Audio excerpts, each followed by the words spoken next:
This chapter is Counting Your Blessings. And Veer Chopra and Samir Chopra are going to read this chapter. While Tarini was getting accustomed to life in the school hostel, Veer was trying to get acclimatized to his new environment in Singapore. To get used to a new country, a new school, and a new neighborhood without the support of Tarini somehow made the challenges more daunting. He had mom and dad with him, of course, but he missed Tarini. He had never before been away from her and was beginning to realize, rather painfully, how emotionally dependent he was on her. The neighborhood kids his age and the boys at school were friendly enough, but his heart felt empty. He tried his best to act normal, but his sad eyes and forced laughter did not go unnoticed by his parents.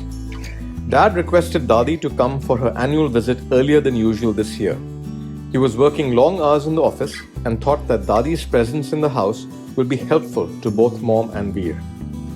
Veer was always happy to have Dadi around, so when she arrived, he ran to greet her with a warm bear hug. "Ah, my dear, dear Veer," Dadi gushed. When she managed to extricate herself from his long, loving embrace, she laughingly pushed him back a little, holding him at arm's length. "Stand back, let me look at you properly, Veer." Veer grinned as Dadi's eyes, shining with affection, scanned him from head to feet. "My, how many inches have you gained since I saw you last? You must be as tall as Dad now." No, not yet, but almost there. "Soon he'll start rummaging through my wardrobe, right, Veer?" Dad said with a proud smile. Veer just smiled shyly in reply. He put an arm around Dadi's slight frame and gently led her into the house. "It is so good to have you here, Dadi," he said as he sat down beside her on the sofa. After making sure that Dadi was well ensconced, Dad excused himself and retreated to his study. Mom went inside to get refreshments, leaving Veer alone with Dadi. "So, Veer, are you happy with your new school?" Dadi asked when they were alone. Veer nodded. "Have you made any new friends?" No, not really. I mean, the kids here are nice and all that. It is just that I miss my old friends. I also miss Taru. Being alone, I get very lonely sometimes. I know. It does take time to make new friends. But darling, even if you're alone, it doesn't mean that you have to be lonely. How do you mean? I mean that aloneness is not the same as loneliness. Being alone means being with oneself. When I'm alone, I'm with myself. Being lonely means that I want to be with others when I'm not. Yes, that is how I feel. See, loneliness produces sadness, but aloneness can be very rewarding and fulfilling, Dadi explained. Oh, I never thought of it like that. I know you didn't. Not many people do. Once you start enjoying your own company, there's no room left for loneliness. Really? We knew that Dadi routinely took out an hour or two every day to be by herself. She meditated, went out alone for walks to commune with nature, as she said, and often sat on the veranda quietly gazing at nothing in particular. Maybe that's why she was so peaceful, we thought. Is that why you make it a point to be alone for some time every day? Yeah. I really am my own best friend. So when I'm with myself, you could say that I'm with my best friend, Dadi's eyes twinkled. But you first have to really love yourself before you can be happy with your own company. I am not sure that I understand. By loving yourself, I don't mean that you become a narcissist or develop a big ego. What I mean is that you truly understand yourself and lovingly accept everything about yourself. Everything? Yes, everything, good and not so good, without any criticism. We look thoughtful. Secondly, keep your focus on what you have, not on what you lack. Oh, like seeing the glass half full and not half empty. Very good, Veer. So you are familiar with that analogy. Dadi looked at him proudly. Mom says that all the time, but I see it as being both. If it is half full, then it has to be half empty too, isn't it? That's right. You can be aware of both realities simultaneously, but you always have a right to choose where to put your attention. And I'm suggesting that you put it on the glass being half full. She smiled and continued, which brings me to the third and perhaps the most important point, and that is to be thankful for what you have. Count your blessings, fill your heart with gratitude, and your life will automatically be filled with love, joy, and happiness. When that happens, your glass begins to overflow, regardless of what you have or don't have in life. Veer was moved beyond words. He was quiet for a moment, then softly said, You know, Dadi, these days I have been more focused on what I don't have. Daru, my old school, and my friends. But now I want to change that. Good. Let's begin. Dadi was quick to respond. Let's start by you telling me everything that you have in life that you are grateful for. Veer was startled by Dadi's direct question, but immediately collected himself and obligingly played along. He rattled off one thing after another, starting with family members, close friends, material things like house, clothes, food, etc. When he stopped, Dadi said, "Okay, these are all external things. Now, let's turn the attention inward. Focus on yourself, your nature, temperament, talents, abilities, including your sense of faculties of sight, sound, etc., and all the other qualities that you're thankful for."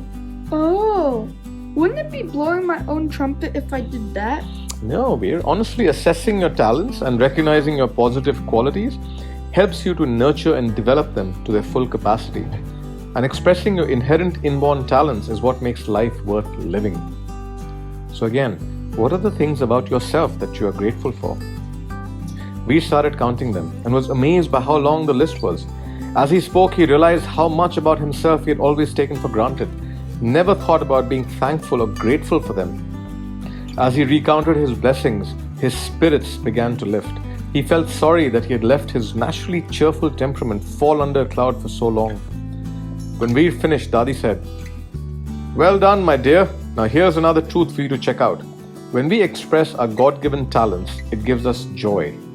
But when those talents are used to help and serve others, willingly and selflessly, without expecting anything in return, then our joy multiplies." Veer suddenly remembered his visits to the orphanage, how happy he was playing with the children and showing them magic tricks, and how the sight of their happy faces always enhanced his own sense of joy. I know what you mean, Dadi. That's exactly what used to happen when I visited the orphanage with Taru. Just then, Mom entered carrying a tray with 3 glasses of fresh fruit juice and her famous homemade cake. "What is this about the orphanage?" Mom asked smilingly, picking up Veer's last words. Oh, nothing. I was just telling Dadi how happy I felt when Taru and I visited the orphanage. Veer explained as he rose to take the tray from Mom. Why don't we do something like that here too, Mom? He asked as he laid the tray carefully on the table. "Is that what you want to do?" Mom asked. Something like that. Anything where I could use my spare time to help others. Veer glanced at Dadi, who nodded approvingly. "That's an excellent idea, Veer, and timely too. I think I may have just the thing for you to do." Oh, really? What's that? Both Veer and Dadi looked at Mom with interest. "Philomena is looking for a tutor to help her children with maths and science. Do you think you could teach them?" Mom asked, handing a glass of juice to Dadi. Philomena was the new domestic help Mom had hired after coming to Singapore.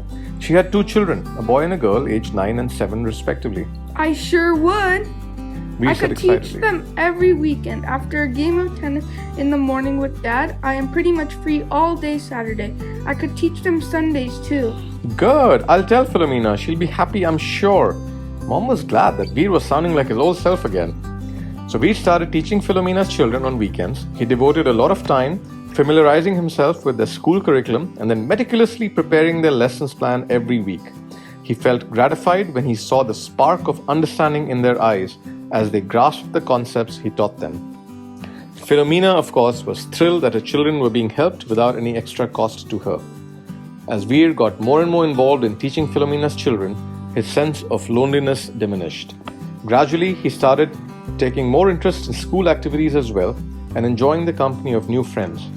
He still missed Tarini, but the ache in his heart and the emptiness in his stomach had eased up. Days passed quickly, and soon the spirit of Christmas pervaded and energized the whole country.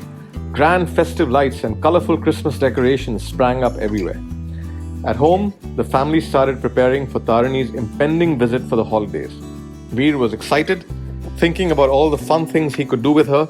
He planned to take her sightseeing, introduce her to various cuisines that Singapore was famous for, and of course, show off his new school grounds.